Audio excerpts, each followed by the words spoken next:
Tim Moonan. I'm CEO of the Hibbert Group. I've been with the company for over 30 years now. It's been in my family since the late 1930s, and just love what we're doing. Yeah, we were, let me give you a little bit of history on our company. We were founded in 1881 by William Hibbert. He started a small printing business here in Trenton, New Jersey, and he took in an orphan. His name was J.J. Moonan, was my grandfather. He taught J.J. the printing business. J.J.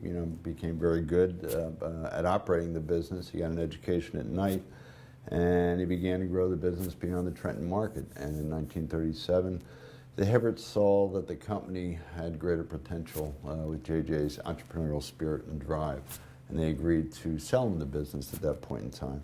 And he committed, in 1937, he would always keep the name Hibbert as part of the company, and something which we obviously continue to honor today. And J.J. operated the business for many, many years. He grew it. He took us into different directions beyond printing. We got into warehousing and fulfillment and marketing program management based upon his relationships with customers back in the 30s, 40s, 50s, and up into the 1960s. And JJ, he did a lot in the financial services industry. He worked with many of the local banks and regional banks. Annual report printing was something that was big. He began relationships with companies in the oil industry, which enabled our company to grow tremendously over many, many years, as well as the building products manufacturing industry. And JJ was just such a warm, genuine human being. As employees, going off to World War II, he was always sending them letters and little care packages, and letting the boys away know that everybody back home was thinking of them. And he raised his family in Trenton, and my father, Bob, began to operate the business in the early 1960s. He, too, was very entrepreneurial, always going in different directions. He expanded the business out in Denver, Colorado. We did a lot, as I said, in the building products manufacturing industry back then. And John's Manville moved out of Manville, New Jersey. They went to Denver. They asked us to join them, so we bought a small company, and we continue to have full operating capability out in Denver today. So our history is really just one, long expansion of service innovation, and our core service line has just evolved over these many, many years. Yeah, when last year we celebrated our 135th year anniversary, and so obviously in our 136th year this year. And Mayor Jackson came out to visit us, and we were having a nice meeting, and he asked me, he said, "Tim, how's the company stay in business for 135 years? And I'd never thought about it. And all of a sudden I felt the weight of 135 years on my shoulders. And I thought about it for a moment, and I said that you pretty much take care of people, customers and employees, and figure out whatever they need at a point in time and make sure the business is prepared to deliver that. So when you look at how we've evolved into, from printing into warehousing and distribution into a technology services company as well, when I look at our business, I think of us as facilitating an engagement between a manufacturer, provider, and a consumer. And when you think about the different industries that we've supported over the years, I mentioned building products manufacturing. The manufacturer was someone making lumber products and shingles and roofing and siding products. The distributor back then was a lumber yard, and the consumer was the contractor and or the homeowner. And when you look at how our business has evolved, we do a lot in the pharmaceutical industry today. The manufacturer is whoever's making a particular prescription medicine, and then the provider is the healthcare professional, and then the consumer is obviously you and I, who are the patients. And as the world has changed, where all of that engagement, when all of that communication took place in the printed word, it's kind of how we got into it. And as things have become digitized, we've simply maintained that engagement expertise. It's just a different medium that we're operating in. And then we also have a very robust warehousing and distribution infrastructure that was built to support printed matter. And we now purpose it for different products, pharmaceutical samples, medical devices, other products to support e-commerce companies. So Yeah, it's really just an evolution where markets are going, where clients' needs are. You know, we have a little internal joke that you know, a Hibbert salesperson walks into a customer's office and says, the answer is yes, now what is the question?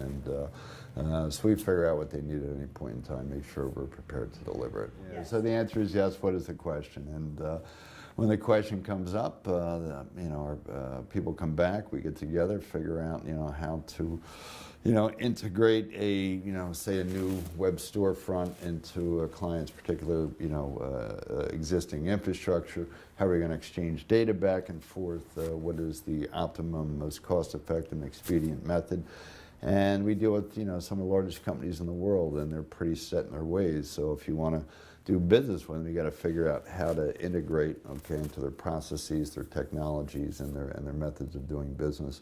And we're flexible and scalable enough that we're able to do that. You know, we'll do things that many companies won't do.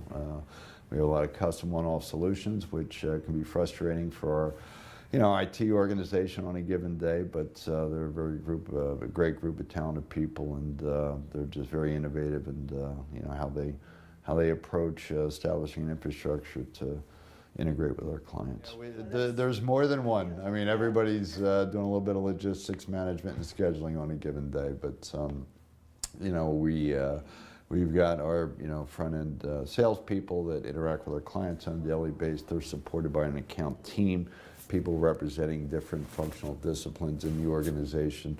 They're led by an internal operations manager, and it's really their job to figure out individually by client, okay, how we're going to satisfy the day's needs. And then obviously we optimize our methods and processes across our client base to make sure that we're serving it up for the rest of our operational groups in as standardized a manner as possible when you're doing, you know, custom marketing program management for large companies.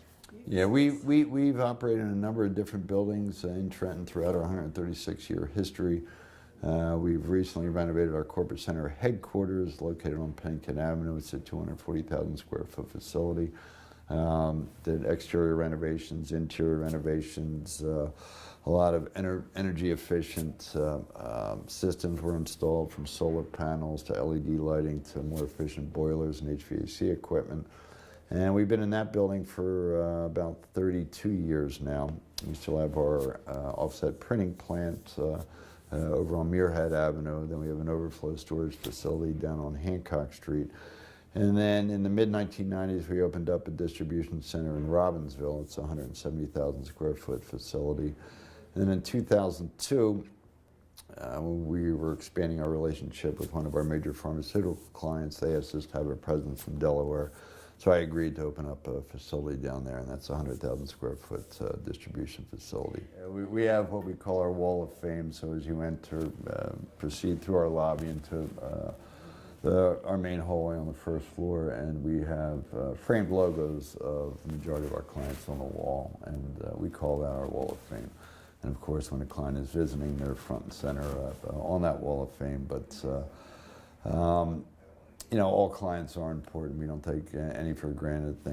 Clients that we thought were going to be small, we were able to network and grow pretty extensively. So you never know where the next big opportunity is going to come from. So we talk about Hibbert Trivia, and we actually have a program we call We Care, CARE standing for Customers Appreciate Responsive Employees. And each month, employees can nominate one another, clients nominate people. We have a committee that rotates every 6 months. And they evaluate each nomination, and based upon the merits within, we distribute about 12 to 15 monthly awards. And we have a luncheon where we invite all nominees, and that's where we present the awards. And as to start them off, we generally have some trivia. So there's lots of Hibbert trivia. And I'll tell one because it regards JJ and my father. And you know, they worked pretty closely together for a number of years, and so they had that, you know, father-son relationship working in the background of a business relationship. And JJ, very independent and entrepreneurial. Bob, very independent. Bob, my father, very independent and entrepreneurial. And they figured out how to make it work. But at one time, we had a building over on Grand Street. And it was an old cigar factory, and it was replicated as an exact replica of the actual cigar plant down in Cuba. And it was a gorgeous building. It wasn't great for warehousing and distribution, but it was a really neat building to operate in, and my father just happened to love it. So we were leasing it, and one day he bought it, and he went into his father, my grandfather's office, and said, "Hey, JJ, I just want to let you know we bought Grand Street." And JJ said, "What?" And he repeated, "We just bought Grand Street." And he said, "The Hibbert Company didn't buy anything. You just bought Grand Street." And so I asked my father, "What'd you do?" He said, "I went down, went to the bank, took out a mortgage in my name, and I own the building." I said, "How long did that go on?" He said, "One day I got a letter from the bank and told me that, and the bank informed me that the Hibbert Company bought the building from me." And so I guess that was JJ's little lesson of saying I'm still in charge, you know. So it's just one little tidbit of, yeah. Yeah, our official name is the Hibbert Group. We went through a rebranding exercise 3 years ago. And we came up with a logo that says Hibbert, a history of forward thinking. So that is our branded identity right now. Our official name continues to be the Hibbert Group. Yeah, hi, I'm Tim Moonan. I'm CEO of the Hibbert Group.